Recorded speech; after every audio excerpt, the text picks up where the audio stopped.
When I was living in Japan, I wanted to learn Japanese because it meant something to me being there. I had friends. I was working there. It was my home. And so, of course, that was worth it. Hello and welcome back to the Story Learning Podcast. This is your place to come, to listen, to watch if you're learning a foreign language and you'd like help to do it faster. My name is Ollie Richard. I'm the founder of StoryLearning.com, author of many books on language learning. And I'm here to answer your language learning questions. Are super hard languages worth it? That is today's question. It comes from a name that I'm not even going to be able to pronounce, but it's a F8EWTFR603. Nice handle. And the question from this person is: is learning Category 5 languages worth the reward? Now, what do we mean by Category 5 languages? These are languages that are commonly understood to be the most difficult for English language speakers, English native speakers, right? So for someone like me who grew up speaking English, to learn one of these languages, these are the hardest. And these are judged on multiple different factors, from grammar to pronunciation to all these different things. And these Category 5 languages are languages like Cantonese, like Japanese, and like Mandarin. And if you look at my language difficulty guide, I'll put a link in the description. And this is well worth checking out, actually, because what we do in this guide is we show you how difficult different languages are, but also relative to different languages, right? So it's one way of looking at a language to say, I'm a native English speaker, how difficult is it for me? But for example, if you want to learn Japanese and you already know Korean, it's no longer super hard, right? Because the different languages give you a head start in different ways. So check out the language difficulty guide.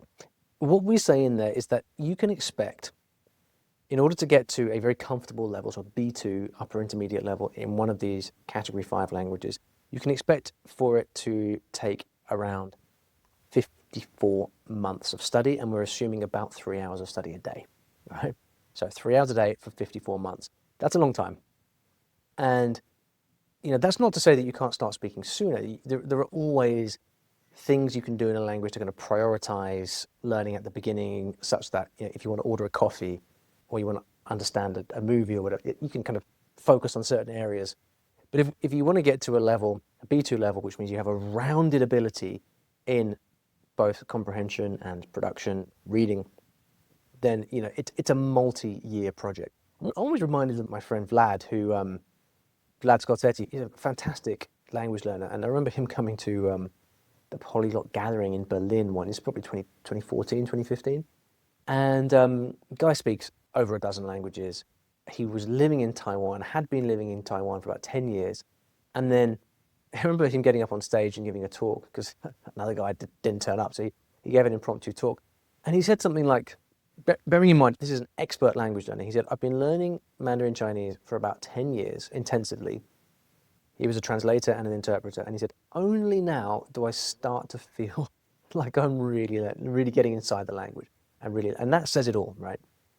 There are many ways to kind of hack certain aspects of language learning. But if the question is, how do you learn a Category 5 language, or as we call it in our language difficulty chart, a Tier 9 language, then it's a multi-year project. Realistically, it's 5 to 10 years. So is it worth it? This is the question. This is Siphon's question. Is it worth it?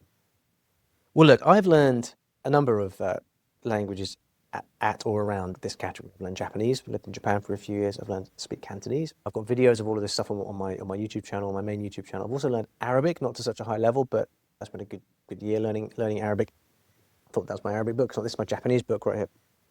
For those of you watching on the video podcast. So I've got a fair amount of experience with these, and for these languages I've reached different levels in each of them, but I'm far from fluent in any of them. I don't consider myself fluent in any of these languages. I'm certainly very conversational, so put me in a room with Japanese people, I'm fine, drinking sake and eating sushi, chatting in an izakaya all night. Like, that's no problem at all. But I'm not very good at reading Japanese, for example, so I'm not at all well-rounded. And this is even after years of admittedly inconsistent study. So yes, they are very difficult, but are they worth it? The only way to answer this is by getting philosophical. Why is anything worth it? And I think that, objectively speaking, if you are learning a language for the sake of learning it, I'm not sure any language is worth it, really. I'm not sure how you can judge between learning a relatively simple language like Italian versus learning a very difficult language like Japanese, and then getting to a good level. Like, why? Why are you doing this? What's the point? Is it worth it? Well, it depends what for. If it's for an ego thing, then that's one thing. If it's for a utility thing, that's another. I've only ever learned languages because they meant something to me personally. So when I was living in Japan, I wanted to learn Japanese because it meant something to me being there. I had friends. I was working there. It was my home. I spent precisely zero time worrying about whether it was a category 4, 5, 6, 7, 8, 9 language. I just pressed on with it. And with every small progressive step I took in the language, it meant something more for me in my life. Right? When my comprehension improved, I was able to have more rewarding conversations. When I learned travel vocabulary, I was able to work my way around the bullet train network and go into kind of rural towns and hot springs in Japan in Japanese and be able to actually communicate in Japanese. And so, of course, that was worth it. So I always have trouble with this question of languages being worth it or not, because it really, I think there's a deeper question you've got to ask about why you're doing this in the first place. If it's meaningful for you in your life, if there are people, friends, family who mean something to you, then yes, learning the language is worth it. It's one of the most meaningful things you'll ever do. So let's talk about how to do it. For these very difficult languages, these tier 9 languages, as we call it at StoryLearning, what makes it difficult? There are a few things. First of all, the script is very different, right? So whether you're learning Cantonese or Japanese, Mandarin Chinese or Arabic, the script is very different. And what that does is it prevents you from reading at the beginning. And this is a big deal, right? If you cannot read, you are depriving yourself of one of the main sources of learning. Let's imagine you're learning a language like Spanish or French that uses the Latin alphabet. On day one, you can pick up a book and start to sound out the words. You can't do that in Japanese. You can't do that in Mandarin, right? And so from the beginning, the script is very difficult. But it's not just that. The pronunciation of vocabulary can be quite different. Less so in Japanese and Korean. In Mandarin Chinese, obviously, you have tones, so it's a very different way of speaking. That's one thing. What's a bigger deal for me is more the conceptualization of language and ideas. One of the hardest things about learning a language like Japanese or Cantonese is, and this is a problem even after many years of knowing these languages, you can have a very simple thing that you want to express in English, but there will almost certainly be a very different way of approaching that concept, that linguistic concept in Japanese, right? So even saying something like yes or no, or a simple formulation like what do you think of, or shall we, or one thing I thought was, like these kind of very simple phrases that introduce and set up ideas in English tend to be very, very different in these other languages, and there are kind of endless permutations of them. And so there's a different way of thinking. Some of this is grammar. So for example, in Japanese, you get the verbs coming at the end of the sentence. So you have to process language in a different way because you don't know what the doing word is until the sentence is over, which means you have to kind of hold all this information in your head until you hear the last verb, and then you kind of have to make sense of it all. So the way of doing language is very different. And that for me is the core of what makes these languages difficult. And as a result of that, for me, what this means is you have to approach studying in a very different way. Study, in fact, even then I use the word study, but for me, study with these languages will not get you there. It will not get you anywhere near as far as with more familiar languages. So the key with these languages, I think, are two things. First of all, you need to start learning the script at the beginning. All right? Korean and Arabic are fairly straightforward. Mandarin Chinese, Japanese are very difficult. Right? It's going to be at least a year, if not 2 years, of fairly regular study to learn the script. The reason you've got to do this is because you cannot get good at the language while being illiterate. You have to become literate in the language. And so step one is learning the script. And I mean, I'm going to lie, it's a lot of work. But this can also be quite motivating, because to stay motivated for a language learning project like this, it does help to be able to see tangible progress and tangible gains. And learning the script, like memorizing Chinese characters, for example, does give you a way of actually visualizing and tracking your progress. So step one has to be learning the script for the long-term benefit. You can learn to speak a language without learning to read and write. You absolutely can. And if you live in China long enough, You will learn to speak Chinese even if you can't read or write. It's just that you're unnecessarily handicapping yourself in the whole process. So if this is a language you want for life, then step one needs to be learn to read the script. The next key approach is immersion. Earlier I was talking about how you express ideas so differently in these different languages, right? And there's like maximum distance,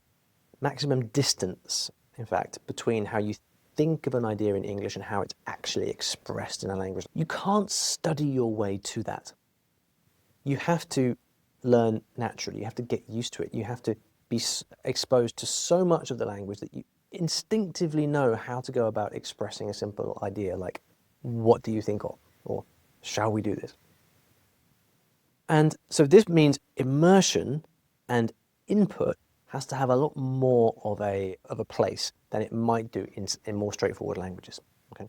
With a Romance language as an English speaker, you have access to a lot of shortcuts because of the cognates, right? So words in Italian are often decipherable in English, even if you've never heard the word before. We tend to express ourselves in the same way, right? If you learn a few words, the sentence patterns tend to be the same in English and Romance languages. So you can just get quite far quite quickly. But in these Category 5 or Tier 9 languages, that is not the case. Every way of expressing anything in that language has to be learned new and cannot be transferred from English. So to cut to the chase, what this means is a huge amount of immersion. When I was learning Cantonese, one of the times that I remember making the most progress was when I binge watched a TV series called Triumph in the Skies. Amazing TV series, like extremely Cantonese. It's very, very Hong Kong, this thing. And there's actually 2 seasons of it, and there's like 1 billion episodes in every single series, so it's long. But the reason that gave me such a breakthrough was because the amount of immersion I got and exposure to fairly simple language over and over again over the course of like hundreds of episodes. Now, this particular thing, it's about aviation, so there's obviously some aviation-specific vocabulary that obviously I never got. But it's a human interest story like any other kind of TV series or soap opera. And so a lot of the dialogue between characters was very, very simple. And I just, for weeks on end, I just binged this stuff. And I remember my teacher immediately afterwards saying, your Cantonese has improved so much. What did you do? All I'd been doing is watching TV. And I'd been just tuning my ear into the damn thing so much, for so much time, that I'd just become accustomed to the way of speaking. And so my expression and my pronunciation had improved, but also my way of expressing ideas had improved a lot because I just borrowed it through osmosis by being exposed to this. Now you can get this kind of immersion in different ways. The big problem is you can't get it through reading, right? Which is why you're then restricted to listening and watching TV and movies. And with these very, very different languages, especially when tones are involved like they are in Cantonese, and a language like Cantonese, actually, often you don't even see it written down in the first place, which is a whole different problem, similar to Arabic dialects.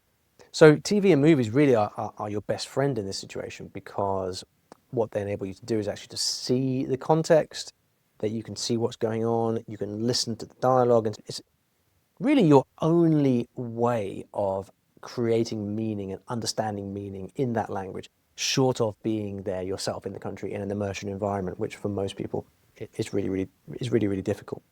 So movies are fantastic. Learning the script at the beginning is extremely important.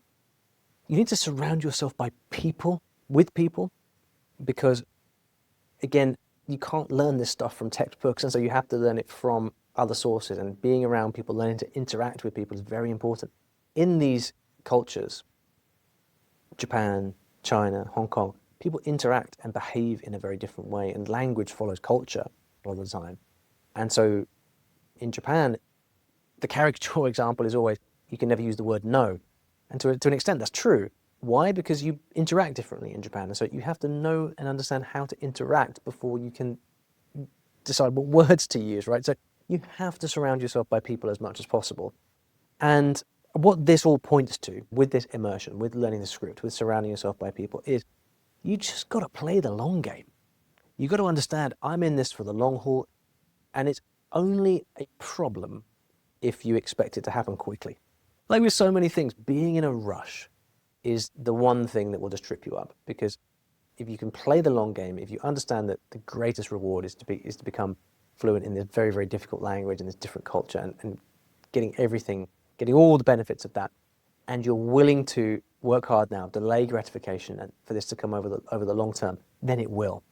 And it's one of the greatest things you can ever do. I can't tell you how much I enjoy what it means to me to be able to go now traveling in the north of Japan in winter, getting on local buses, going into these hot springs whilst the snow's falling above, and then going skiing. To be able to do all of this in Japanese while I'm surrounded by all these tourists who don't speak a word of the language, and I'm able to have that interaction with the local people, knowing that I've put the work into to learn the language and doing it in this way, it just means so much to me. And so I guess all I can say, F8EWTFR603, is that, man, it was worth it for me. That's for sure. If you're going to set off on a long, difficult language project like this, you might like to get my language goal planner. It's completely free. It's going to help you stay consistent. That's what goal planning is all about. It will help you set language learning goals. It will help you track your progress towards achieving those goals. There's a link in the description if you'd like to grab your free copy. Hopefully that will help. And hopefully, in 5 years' time, you'll get back in touch and you'll be fluent in one of these languages that you are pondering studying. So I hope that was useful. Thanks for listening, and I'll see you back in the next episode of the podcast.